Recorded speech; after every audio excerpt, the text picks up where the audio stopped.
30টা রোজা রাখলে কত ফজিলত। আল্লাহ বলেন রোজাদার তোমার পুরস্কার কেমন? বলে আমি আল্লাহ তোমার হয়ে যাব, আর কোনো পুরস্কার নাই। পুরস্কার কি? আমি আল্লাহ নিজে তোমার হয়ে যাব। কোন রোজাদার? আবার রোজাদারের মধ্যেও কিছু ভেজাল আছে। রোজা রাখে ঠিক, কিন্তু তারাবির নামাজ পড়ে না।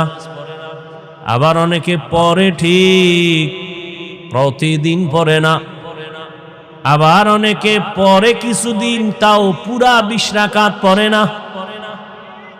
ও 8 রাকাতওয়ালা বাবারা, যদি আপনি মনে করেন 8 রাকাতের উপরে তারাবি পড়বেন না, আগামী রমাজান পাওয়ার গ্যারান্টি নাই।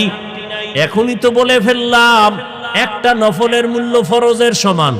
আপনি যদি মনে করেন 8 রাকাতের বেশি তারাবি পড়বেন না, তাহলে আপনি বাকি 12 রাকাতও পড়েন। অন্তত তারাবি না মনে করলেও নফল হিসাবে পড়ে নেন। নফল হিসাবে বাকি 12 রাকাত পড়েন। কেন ছাড়বেন? আল্লাহর জন্য করবেন।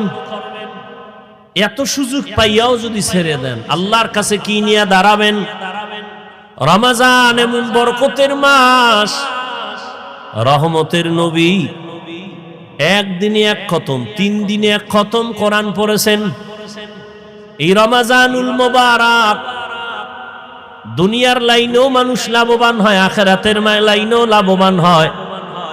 এই রমজানের মধ্যে কয়েকটা আমল বেশি বেশি করবেন। একটু তারাবি আছে, রোজা আছে, আর একটা আমল হলো কোরআনের তেলাওয়াত।